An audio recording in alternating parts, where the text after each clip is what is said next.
사랑하는 성도 여러분, 벌써 가정에서 주일 예배를 드린 지가 벌써 3주차가 지나갑니다. 이미 연락을 받으신 것처럼 3월 29일 주일 예배까지는 각 가정에서 주일 예배를 드리는 것으로 결정을 하였습니다. 지방정부의 요청으로 비즈니스 역시 잠시 문을 닫게 되는 지역도 생겨났습니다. 너무나도 안타까운 일인데 우리 모두 다 협력해서 이 전대미문한 전염병 사태가 속히 끝나기를 기도하고 간구합니다.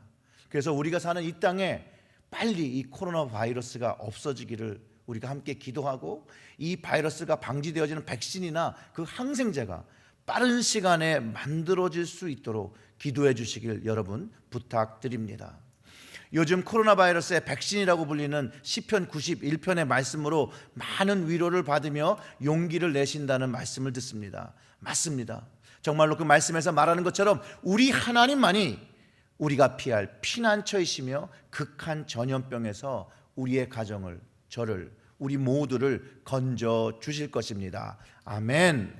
우리 칠일제일교회 성도 여러분, 이런 전염병으로 모든 사람들이 두려워하는 이때에 우리 피난처 되시는 하나님을 바라보시고 붙잡고 위로받으시기를 주님의 이름으로 축원합니다. 특별히 사업하시는 칠일제일교회 성도님들 용기 내시기를, 힘주시기를 부탁드립니다. 비즈니스가 좋지 않다는 소식 너무나도 많이 듣습니다. 정말로 뭐라고 위로드려야 될지 생각하고 많이 기도했습니다. 그때 저의 마음속에 떠올랐던 그 찬송이 오늘 우리가 같이 찬송했던 너 근심 걱정 말아라, 주가 너를 지키리라는 그런 찬송이었습니다. 우리의 피난처가 되시고 반석이 되시고 방패 되시는 만군의 하나님께서 여러분들을, 우리를 지키고 계시다는 그 믿음을 확고히 가지시고 선포하시기를 주님의 이름으로 축원합니다. 사랑하는 성도 여러분, 우리는 이런 어려운 시기에 사순절의 여정을 보내고 있습니다. 이 사순절은요, 예수님의 복음의 발자취를 쫓아서 기억하고 우리의 삶 속에서 주님의 은혜와 사랑, 그분의 십자가의 용서를 배우고 기억하고 실제로 그분의 십자가의 은혜를 경험하는 그런 시기입니다. 이 절기를 통해서 예수님께서 나를 위해서 죽으시고 그 십자가의 의미를 기억하고 주님 걸어가신 그 길, 그 십자가의 길, 그 생명의 길, 그 길로 우리의 삶의 방향을 정하여 쫓아가야 되는 것입니다. 오늘 예수님께서 말씀하신 말씀을 가지고 오늘 설교 제목 나의 갈 길이라 하였습니다. 오늘 이 말씀을 상고하며 주님께서 말씀하신 나의 갈 길과 또 우리가 가야 할 나의 갈 길이 같은 길을 걷고 있는지 돌아보고 우리가 주님을 위하여 그분 가신 길을 쫓는 그런 어떤 삶을 살고 있는지 같이 상고해 보기를 원합니다.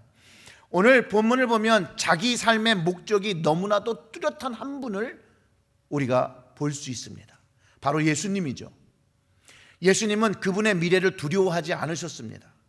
죽음의 위협이 있음에도 주님은 담대하셨습니다.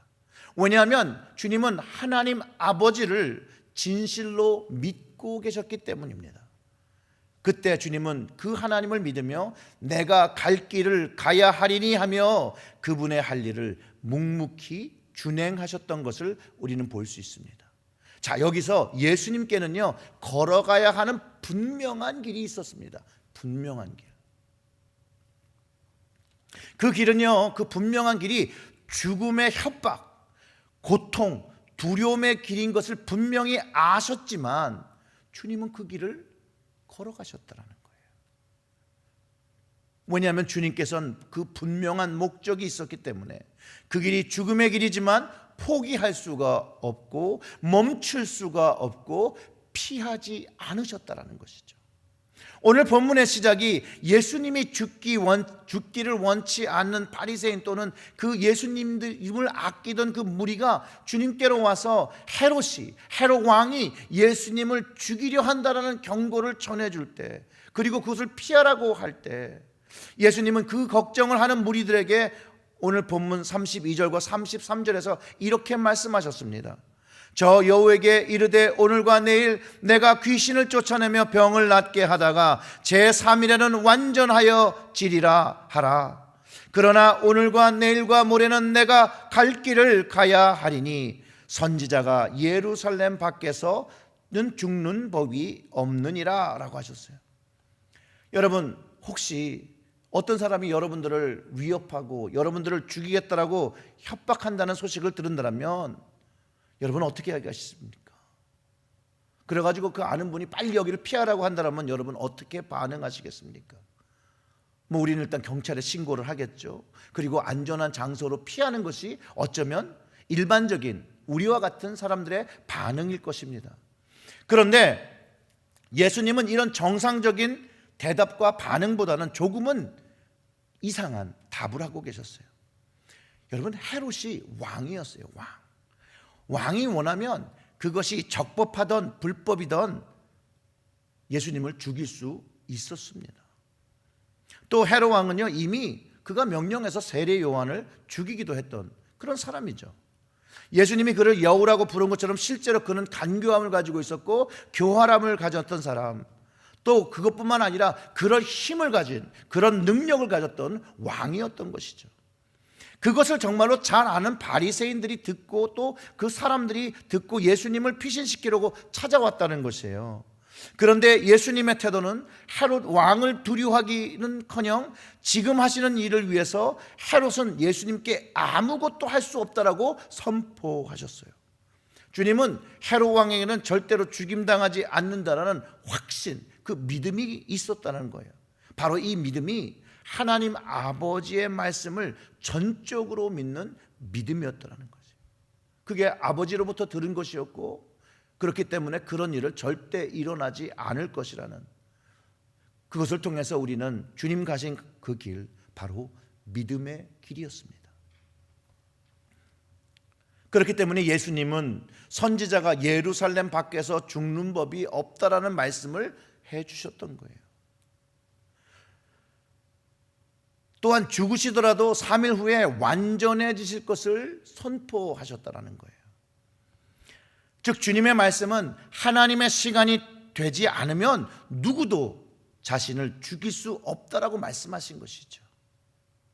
그러나 하나님께서 계획하신 그 길에 분명히 예수님은 죽음을 경험하실 것이라고 하신 때, 그때에는 또 죽음을 경험하게 되는 것이라고 말씀해 주셨다는 거예요. 왜냐하면 하나님의 약속의 말씀이 다시 부활할 것을 가르쳐 주셨기 때문에 주님은 다시 부활할 것이라고 하나님의 말씀을 믿고 예수님이 선포하신 거라는 거예요. 이런 걸 볼 때 예수님은요, 전적으로 하나님의 계획과 섭리 안에서 살고 계셨다는 거예요. 또 섭리 안에서 사역하셨고 하나님을 쫓아 사셨다는 거예요. 사랑하는 성도 여러분, 우리도 주님을 닮아서 이 믿음의 길을 걸어가야 합니다. 우리는 그냥 태어나서 죽는 그런 인생이 아닙니다. 우리의 인생은 우리가 생각하는 것보다 더 귀한 인생입니다. 다만 내가 그것을 느끼지 못하고 알지 못하고 있을 뿐이라는 것이에요. 문 밖의 날씨가 너무나도 따뜻하고 화창할지라도 그저 방에 갇혀 어둠 속에 있다면 분명히 따뜻한 봄날과 날씨가 문만 열고 나가면 경험할 수 있는 것이지만 절대로 경험할 수 없는 것이죠. 우리 예수님은 분명히 요한계시록 3장 20절의 말씀으로 볼지어다 내가 문 밖에 서서 두드리노니 누구든지 내 음성을 듣고 문을 열면 내가 그에게로 들어가 그로 더불어 먹고 그는 나와 더불어 먹으리라고 말씀하셨다라는 것이에요.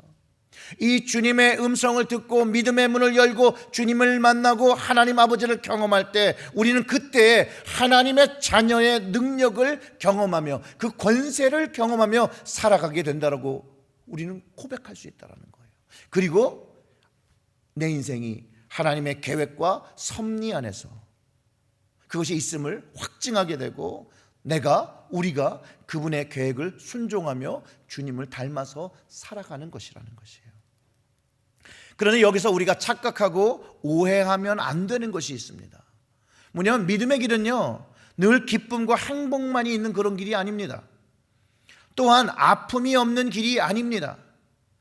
두려움이 없는 길이 아닙니다. 분명히 예수님은 하나님의 계획과 섭리 안에 걸어가셨지만 분명히 주님이 걸으셨던 십자가의 길은 우리 눈에 보기에 그것은 기쁨과 행복한 길이 아니었습니다. 주님의 걸으신 그 길은요, 아픔을 경험하셨고 박해를 받으셨던 그런 길이었습니다. 이렇게 두렵고 떨리는 그런 길이었습니다. 여러분, 주님이 안 두렵고 힘들지 않으셨다라고 여러분 생각하십니까? 주님이 걸으셨던 길은 두렵고 떨림의 길이었어요. 하나님 아버지의 그 계획과 섭리 속에 계셨지만 여전히 그것은 두렵고 떨림의 길이었습니다. 그러나 그런 떨림과 어려움과 힘듦과 두려움이 있을지라도 그 자리에서 하나님을 바라보고 하나님을 경외하고 세상과 부딪히며 사셨다라는 것이에요. 헤롯이 왕일지라도 그가 주님을 죽이려 한다는 말을 들어도 두려워하지 않으시고 하나님을 경외하며 주님께서 걸으셔야 하는 그 길을 두렵고 떨림으로 걸으셨습니다. 겟세마네에서 기도의 그 기도를 기억해 보면 우리는 그 주님을 이해해 볼 수 있습니다. 누가복음 22장 42절과 44절의 말씀이 이렇습니다. 가라사대 아버지여, 만일 아버지의 뜻이여거든 이 잔을 내게서 옮기시옵소서. 그러나 내 원대로 마옵시고 아버지의 원대로 되기를 원하나이다 하시니, 사자가 하늘로부터 예수께 나타나 힘을 돋더라. 예수께서 힘쓰고 애써 더욱 간절히 기도하시니 땀이 땅에 떨어지는 핏방울과 같이 되더라. 아멘. 예수님은요, 그 주님의 길을 걷기 위해서 땀이 핏방울 같이 될 때까지 기도하셨다는 것이에요. 만약 우리가 생각하는 것처럼 예수님은 아픔도 없고 두려움도 없는 분이라면 그분이 뭐 이렇게 기도하셨을 필요가 있으셨을까요? 그리고 이 잔을 내게서 옮겨달라는 기도를 하실 필요가 없었을 거라는 것이에요. 하나님의 계획하신 그 길을 걸어가기 위해서는 주님은 두려움이 있으셨습니다. 그리고 주님은 그 두려움을 이길 방법으로 깨어서 간절히 하는 기도를 제자들에게 가르쳐 주신 거예요. 그것을 가르쳐 주시려고 제자들에게 함께 동행하기를 원하셨습니다. 바울이 주님의 마음을 잘 깨달았던 것 같습니다.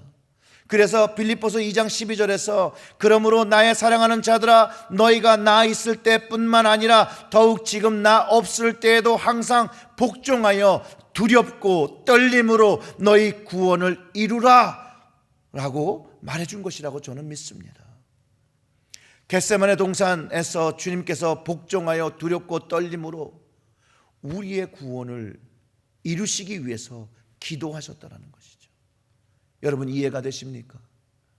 그리고 여전히 두렵고 떨리는 일이지만 구원을 위한 그 길, 생명을 태어나게 하는 길에 순종하시기 위해서 주님께서 그러나 내 원대로 마옵시고 아버지의 원대로 되기를 원하나이다 라고 주님이 기도하신 것입니다. 사랑하는 성도 여러분, 우리는 어떤 삶을 살고 있습니까? 코로나 바이러스로 우리의 삶에 바뀐 것이 무엇입니까? 하나님을 믿는 믿음이 바뀌었습니까? 더 이상 예수님이 나의 주님이 아니십니까? 성령님이 이 코로나 바이러스 때문에 나와 동행하지 않으십니까? 동일하신 하나님, 동일하신 우리의 삶에 반석 되시며 요새 되시고 우리의 구원의 나팔 되시는 지존자 되신 하나님께서 여전히 우리와 함께 계시다라는 거예요. 여전히 우리의 가정에 함께 하신다라는 것이에요. 여러분, 그것을 선포하시기를 주님의 이름으로 축원합니다. 우리 함께 선포하기를 원합니다. 하나님은 나와 함께 계십니다. 할렐루야. 사랑하는 성도 여러분, 하나님은 우리와 함께 계십니다. 현실적으로는 코로나 바이러스가 경제를 망가뜨리고 지구촌 모든 사람들을 어렵게 하고 있습니다. 현실적인 문제가 정말 우리를 어렵게 합니다. 절망케도 합니다. 그때 무엇을 해야 되는지 주님께서 가르쳐 주셨다는 것이에요. 오늘 본문에 예수님을 좋아하고 걱정하는 사람들이 찾아온 이유가 현실적인 문제였다는 것이에요. 바로 헤롯을 향한 공포와 두려움이었고, 단순히 예수님만을 걱정한 것이겠지만 예수님과 함께 있어서 불이익을 당하지 않을까라는 현실적인 두려움도 있어서 찾아온 것이라고 저는 생각합니다. 우리가 코로나 바이러스를 가지는 근본적인 두려움, 거의 동일한 것이죠. 두려움은 똑같습니다. 사람들의 관심은요, 헤롯이 주는 두려움이었어요. 그런데 주님의 관심은 헤롯이 주는 두려움이 아니라 우리 주님의 관심은 하나님을 경외하며 하나님의 계획을 이루며 하나님의 뜻을 순종하는 것에 있었다는 것이에요. 그때 그것을 통해서 우리는 주님의 구원의 은혜를 얻게 된 것이죠. 주님 가신 그 길은요, 순종의 길이었습니다. 사람들이 헤롯의 문제를 가지고 주님을 찾아왔을 때 주님은 이스라엘의 문제를 드러내십니다. 그 34절의 말씀을 읽어봅니다. 예루살렘아 예루살렘아 선지자들을 죽이고 내게 파송된 자들을 돌로 치는 자여, 암탉이 제 새끼를 날개 아래 모음같이 내가 너희의 자녀를 모으려 한 일이 몇 범이냐. 그러나 너희가 원치 아니하였도다 라고 기록하고 있습니다. 예수님은 결국 이스라엘이 하나님의 선지자를 죽인 그들의 악함, 종교적인 지도자들의 외식과 죄에 있음을 나타내셨고, 백성들조차도 올바른 길로 가지 아니하고 백성들은 그런 종교자들에게 인도함을 받지도 못하고 하나님의 섭리, 하나님의 뜻을 분별하지 못하고 순종하지 못했다라는 것이죠. 주님이 오셨는데도 불구하고 주님을 알아보지 못하고 받아들이지 못하는 그것을 주님께서 드러내십니다. 종교적인 그 리더들도 주님을 원치 않았고 백성들도 원치 않았다라고 말씀하시면서 그 일을 요한복음 1장 10절과 11절의 말씀에 이렇게 기록하고 있습니다. 그가 세상에 계셨음에 세상은 그로 말미암아 지은 바 되었을 때 세상이 알지 못하였고 자기 땅에 오매 자기 백성이 영접하지 아니하였으나, 자기 백성이 주님을 영접하지 않았다라는 거예요. 그런데 주님은 암탉이 제 새끼를 제 날개 아래 모음같이 그 자녀를 모으시려고 했다라는 것이 여러 번 하셨다라는 거예요. 그런데 이스라엘이, 예루살렘이 원치 않았다라는 것이에요. 선지자를 거부했던 그 이스라엘이 예수님을 거부하고 그 결과로 황폐해버린다라고 말했던 그것도 예루살렘의 성전이 실제로 황폐해지는 것, 무너지는 것을 경험하게 되죠. 우리는 여기서 예수님께서 암탉이 새끼를 보호하듯이 자기 생명을 주시며 예루살렘을 위해서, 이스라엘을 위해서, 모든 인류와 우리를 위해서 십자가를 지셨다라는 것이에요. 바로 그 길이 예수님은 내가 갈 길, 순종의 길이라고 가르쳐 주셨다라는 것이에요. 가지 않으면 안 되는 길, 내 자녀를 살려야 될 그 길, 그것을 가르쳐 주시는 것이에요. 하나님의 자녀, 주님의 자녀를 살리기 위해서 아픔이 있는 곳이지만, 모욕을 당할 수 있는 곳이지만, 그 자녀의 생명을 살리기 위해서 고난의 길을 선택하셨다는 거예요. 고난의 길을. 바로 그 주님 가신 길은 사랑이 있는 길이었습니다. 사랑의 길. 작자미상의 글인데요, 어떤 미국 목사님이 농부의 집에서 하숙을 하고 있었다고 합니다. 근데 그 농부, 그 주인이 예수님을 믿지 않았기 때문에 그 부인은 이 남편이 예수님을 믿기를 간절히 기도했다고 그래요. 그 목사님께서 그리스도의 십자가의 의미를 그 주인에게 설명할 기회를 찾는데, 하루는 아침에 농부가 목사님을 부르더라는 거예요. 닭장에 암탉이 하나 앉아 있는데 그 날개 밑에 막 병아리가 막 삐약삐약거리고 소리를 내고 막 기어나고 있다는 거예요. 그런데 이 농부가 이 암탉을 탁 치니까 암탉이 죽어 있었다는 거예요. 그리고 농부가 말하기를, 저 머리의 상처를 보십시오. 이 쪽제비란 놈이 그 몸에서 피를 다 빨아먹었는데도 그 놈이 새끼를 잡을까봐, 그 암탉이 새끼를 잡아먹을까봐 꼼짝도 하지 않고 그대로 죽은 것이라고 설명했습니다. 그때 목사님께서 이것이 그리스도와 같다라고 말해 주었습니다. 예수님은 우리를 위해서 십자가에서 모든 고통을 참으셨다라고 말하셨습니다. 예수님은 움직일 수도 도망칠 수도 있으셨지만, 주님이 도망치면 당신과 내가 멸망받기 때문에 그 십자가를 감당하셨습니다 라고 설명하고, 그 농부는 결과적으로 예수님을 주님으로 받아들였다라고 합니다. 예수님께서 걸으신 이 사랑의 길은요, 하나님의 아들과 딸을 살리는데 자기의 생명을 걸어 고난을 당하시고 기꺼이 죽음을 맞이하신 그런 사랑의 길입니다. 그리고 주님께서 말씀하신 대로 부활하셨다는 거예요. 산모가 해산의 고통을 이기며 아름다운 아기를 탄생시키는 것과 같습니다. 주님의 그 산고의 십자가로 인해서 우리 모두가 구원의 생명을, 영생의 능력을 얻었습니다. 그리고 주님께서 우리에게는 구원의 문을 열어주셨고 영생의 문을 열어주셨다는 것이죠. 사랑하는 성도 여러분, 주님은 분명한 길을 거셨습니다. 우리를 살리려고 하는, 우리를 구하시려고 하는 그 길입니다. 그 사랑의 길인데 주님은 우리도 그 길을, 주님께서 걸으신 그 길을 걷기 원하십니다. 그런 반면 우리는 어떤 모습입니까? 예수님 분명히 제자들에게 아무든지 나를 따라오려거든 자기를 부인하고 자기 십자가를 지고 나를 쫓을 것이라고 말씀해 주셨습니다. 주님도 하나님의 뜻을 따라가기 위해 나의 갈 길을 가야 간다라고 하셨고 그 길을 자기 부인과 십자가로 나아가셨습니다.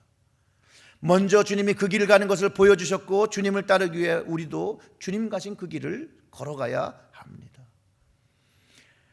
우리도 두려움이 점점 확산되어지는 이 코로나 바이러스 상황 속에서 하나님을 먼저 바라보며 믿음의 길을 걸어가야 합니다. 그 길이 두렵고 떨릴지라도 순종하며 주님의 그 사랑의 길, 그 십자가의 길을 걸어가야 합니다.